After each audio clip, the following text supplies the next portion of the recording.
Welcome dear students. आज हम oxy halides की बात करेंगे, यानी ऑक्सीजन का हैलोजन के साथ या ग्रुप 7A के एलिमेंट्स के साथ बॉन्ड फॉर्म हो सकता है या नहीं, और अगर होता है तो किस नोयत का होता है। अब बात यह है कि X is for halogen, it could be any of them. Point ये है कि जो हैलोजन्स हैं ये नॉन मेटल्स हैं और फिर क्या हुए, हाईली इलेक्ट्रोनेगेटिव। ऑक्सीजन की और फ्लोरीन जो है वो मोस्ट इलेक्ट्रोनेगेटिव है। इसकी इलेक्ट्रोनेगेटिविटी की बात हमने प्रीवियस लेक्चर में की थी कि 4 है फ्लोरीन की, और ऑक्सीजन जो है इसकी सेकंड मोस्ट इलेक्ट्रोनेगेटिविटी है, अराउंड 3.6 या 3.7 के करीब। अब ये बात है कि फिर दोनों इलेक्ट्रोनेगेटिव एलिमेंट्स एक दूसरे के करीब कैसे आएंगे, और क्या फिर जो हमारी हैलोजन है उसको इलेक्ट्रोपॉजिटिव होना पड़ेगा। तो यहाँ पे सिर्फ बात यही है कि इनके हैलाइड्स पॉसिबल हैं, और उसमें जो है वो फ्लोरीन जो है, फ्लोरीन का ऑक्सीडेशन नंबर हमेशा -1 ही रहेगा अपने एक्सट्रीमली स्मॉल साइज़ की वजह से। तो ये जब हैलाइड फॉर्म करेगी ऑक्सीजन से, मिसाल के तौर पर OF2 नेचर का, तो यहाँ फ्लोरीन का ऑक्सीडेशन नंबर -1 ही होगा। इसी तरह से अगर OF है तो यहाँ भी, जिसको दूसरे लफ्ज़ों में हम O2F2 लिख सकते हैं, तो यहाँ भी फ्लोरीन का ऑक्सीडेशन नंबर -1 होगा। ऑक्सीजन जो है इसके करस्पॉन्डिंग प्लस में जाएगी। फ्लोरीन अपनी एक्सट्रीम इलेक्ट्रोनेगेटिविटी की वजह से ऑक्सीजन के साथ जब बॉन्ड फॉर्म करती है तो ऑक्सीजन को इलेक्ट्रोपॉजिटिव होना पड़ता है इसकी हाई इलेक्ट्रोनेगेटिविटी की वजह से, और जो बाकी हैलोजन एटम्स हैं उनके साथ जब बॉन्ड फॉर्म होगा तो वो प्लस में चली जाएगी बात, यानी कि उनकी ऑक्सीडाइज्ड स्टेट्स फिर वेरियस लेवल्स की आएंगी। इसीलिए फ्लोरीन हमेशा -1 में ही रहता है, और बाकी इसके जो एलिमेंट्स हैं वो वेरिएबल ऑक्सीडेशन स्टेट्स शो करते हैं, ऑक्साइड्स में भी करते हैं। अब यहाँ मैंने कुछ बातें वही लिखी हैं कि जो प्लस ऑक्सीडेशन स्टेट है ये प्रेवलेंट है। As you move down the group आप लिख सकते हैं कि एक्सेप्ट फ्लोरीन हमेशा -1 में मिलेगा, और इसके ऑक्साइड्स भी इसीलिए कम हैं, और OF2 नेचर का और O2F2 नेचर का ऑक्सीडेशन के ऑक्साइड्स फॉर्म कर लेगा ये ऑक्सीजन के साथ, और ऑक्सीडेशन नंबर इसका इसमें -1 होगा। थर्मल स्टेबिलिटी दोनों की माइनर से फ़र्क के साथ, 19-20 के फ़र्क के साथ तकरीबन सेम ही होगी। बहरहाल यहाँ फिर और बहुत सारी चीज़ों में हम चले जाएंगे अगर थर्मल स्टेबिलिटी में जाएंगे। अब हम क्लोरीन की बात करते हैं। अब क्लोरीन के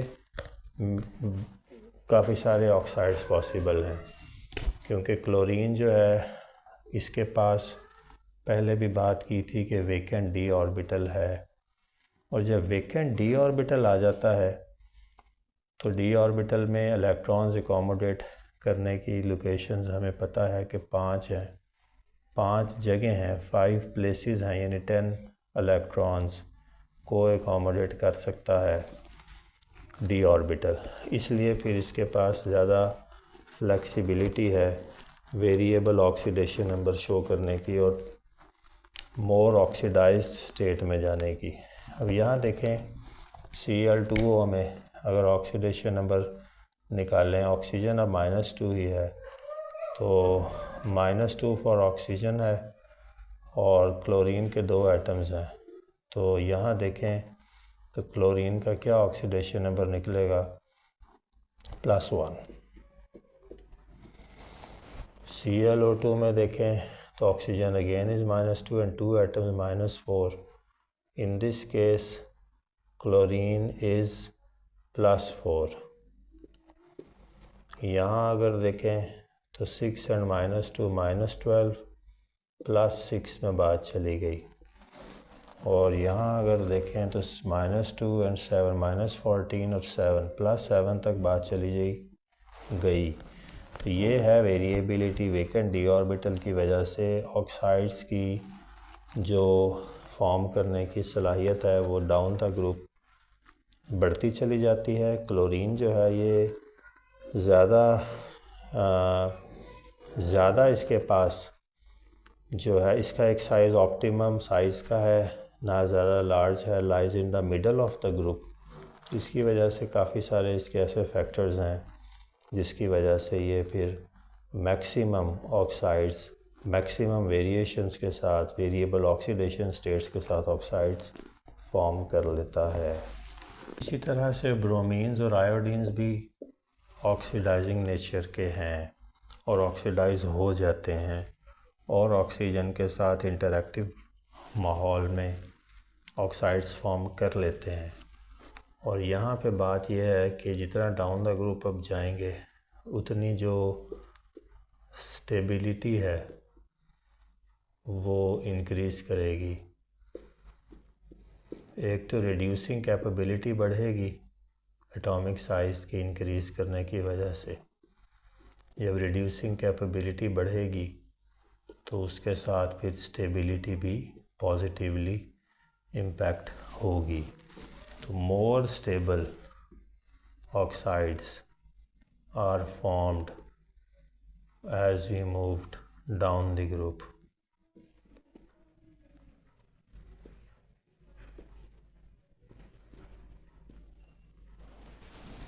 ये अब इनकी कुछ बातें मैंने लिखी हैं। Iodine oxygen bond is more stable because of polarity, more polarization, charge density iodine की डाउन द ग्रुप जाएं, जितना डाउन द ग्रुप हम जाएंगे एटॉमिक रेडियस बढ़ेगा, एटॉमिक रेडियस और साइज़ बढ़ेगा तो चार्ज इंक्रीज़ करेगा। तो पोलराइजेशन की कैपेबिलिटी और पोलैरिटी का फैक्टर जो है वो यहाँ पे फिर जो है वो इन्वॉल्व होगा। ये भी याद रखना है आपने कि ऑक्सीजन के पास लोन इलेक्ट्रॉन पेयर्स भी मौजूद हैं, तो फिर सिमिलर चार्जेस की रिपल्जन को भी ओवरकम करना है और ऑपोजिट चार्जेस की अट्रैक्शन को भी सिमिट्री में लाना है। तो स्टेबिलिटी फिर जो है वो डाउन द ग्रुप इंक्रीज़ करती है। क्लोरीन और ऑक्सीजन के बॉन्ड की अगर बात करें तो ये स्टेबल है।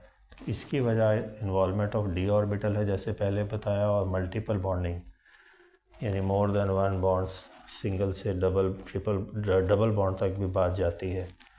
तो वो अभी आगे स्ट्रक्चर्स में हम देखेंगे। तो इस वजह से क्लोरीन और ऑक्सीजन की प्रॉक्सिमिटी जो है ये भी बहुत वैलिड है गो कि क्लोरीन सेकंड मेंबर है और ये भी जब बहुत अफिनिटी है इसकी for oxygen as well. Higher oxides tend to be more stable and oxidizing. जितना ज़्यादा ऑक्सीजन का नंबर होगा उतना ज़्यादा डेफिनेटली ये ऑक्सीडाइजिंग भी है और इतना ज़्यादा ये स्टेबल भी है। तो जितना एटॉमिक साइज़ ज़्यादा होगा उतना ही उसके पास ऑक्सीडाइजिंग कैपेबिलिटी भी ज़्यादा होगी स्पीशी के पास इलेक्ट्रॉन्स को डोनेट करने की। तो फिर ऑक्सीडाइजिंग कैपेबिलिटी उसकी बढ़ेगी और स्टेबिलिटी भी इंक्रीज़ होगी। पोलैरिटी का फैक्टर जो है वो यहाँ पे आपको टेक इनटू कंसीडर करना पड़ेगा due to increase in the atomic size. ये मैंने कुछ स्ट्रक्चर्स ड्रॉ किए हैं। ये OCl का स्ट्रक्चर है। यहाँ ऑक्सीजन सेंट्रली बॉन्डेड है और इसके पास 2 लोन इलेक्ट्रॉन पेयर्स भी मौजूद हैं। इसकी वजह से इसकी सिमेट्री जो है, और यहाँ अगर आएँ तो ये Cl है, ये डबली बॉन्डेड है टू 2 ऑक्सीजन एटम्स। यहाँ क्लोरीन जो है ये सेंटर स्टेज पे है और ये Cl2O7 में chlorine is doubly bonded to 3 oxygen and mutually ये 2 क्लोरीन ट्राई ऑक्सीक्लोरोज हैं, 2 साइड्स पे सेंट्रली बॉन्डेड टू ऑक्सीजन है।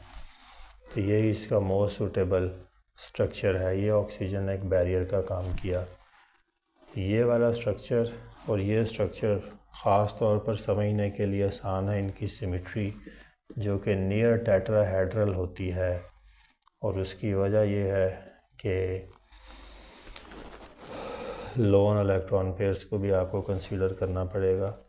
लोन इलेक्ट्रॉन पेयर्स का एक अपना हाइब्रिड ऑर्बिटल होता है, तो वो हाइब्रिड ऑर्बिटल्स को और हाइब्रिडाइजेशन को जब आप कंसीडर करेंगे तो फिर इनकी सिमेट्री अगर ओवरऑल मिला के हम देखेंगे तो वो टेट्राहेड्रल के करीब करीब होगी। बॉन्ड एंगल्स नॉट नेसेसरीली 109 नहीं होगा जैसे कि मीथेन के मॉलिक्यूल में है, लेकिन इसी रेंज में 100 से 120 डिग्री तक की रेंज में ये एंगल्स फॉल करेंगे। तो टेट्राहेड्रल और हाइब्रिडाइजेशन का और ओवरलैपिंग ऑफ एटॉमिक ऑर्बिटल्स का भी यहाँ पे सिलसिला आपको कंसीडर करना पड़ेगा with respect to lone electron pairs, with respect to electronic configuration of oxygen. तो ये अमूमी सा एक इसका जायज़ा है और चंद सीधा बातें हैं जो हमारे लिए ज़रूरी हैं समझनी। यूज़ेस की बात करें तो जो फ्लोरीन है इसको यूज़ किया जाता है, इसके ऑक्साइड को यूज़ किया जाता है UF6 यूरेनियम हेक्साफ्लोराइड जनरेट करने के लिए।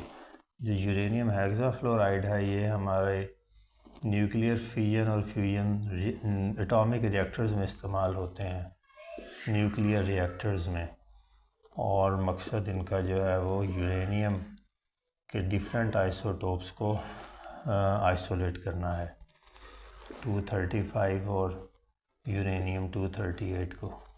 तो ये बड़ा इम्पोर्टेंट इसका रोल है, इसका फ्लोरीन का और उसके कंपाउंड्स का। इसमें जो है ऑक्साइड यूज़ होता है O2F2 नेचर का initially to generate this uranium hexafluoride, और आगे मैंने आपको इसका यूज़ बता दिया है। दूसरा यूज़ जो है वो ब्लीचिंग एजेंट के तौर पर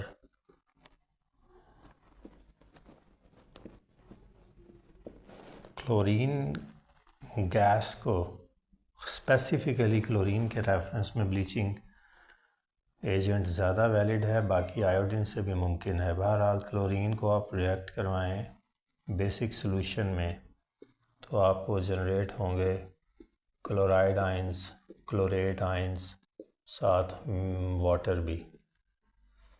तो ये जो क्लोरेट आयंस यहाँ आपको मिलते हैं ClO-, ये जो ClO- हैं ये ऑक्सीडाइज होने की सलाहियत रखते हैं, और उससे क्या होगा कि जो वाटर में इम्प्योरिटीज़ हैं या जो हमारी सिल्क और लिलन पे कंटेंट है, दाग हैं, स्टेन्स हैं, वो ऑक्सीडाइज हो जाएंगी, और वो स्टेन्स जो हैं वो ऑक्सीडाइज हो जाएंगी, और साथ आपको क्लोरीन जो है मॉलिक्यूलर वापस रिलीज़ होगा। तो स्टेन्स जो हैं वो क्या हो गई, ऑक्सीडाइज्ड। तो ये ऑक्सीडाइज़र का काम करता है बेसिकली ClO- आयन स्पेसिफ़िकली। और ये जब भी आप क्लोरीन गैस को बेसिक मीडियम में जिसमें हाइड्रोक्साइड आयन डेफिनेटली प्रेजेंट हैं ट्रीट करवाएंगे तो आप chlorate ions of different various oxidised, यानी ऑक्सीजन नंबर वेरी कर सकता है, लेकिन जो ClO है ये एक्टिव कंटेंट है, और ये जो ClO है ये फिर जो है ये ऑक्सीडाइज करने की सलाहियत रखता है, और ख़ुद वापस क्लोरीन जो है वो गैस आपको रिलीज़ होगी। तो ये है वो सिस्टम जिसके तहत आप डिसइंफेक्ट कर सकते हैं स्विमिंग पूल के वाटर्स को भी, और स्टेन्स वगैरह को भी रिमूव कर सकते हैं।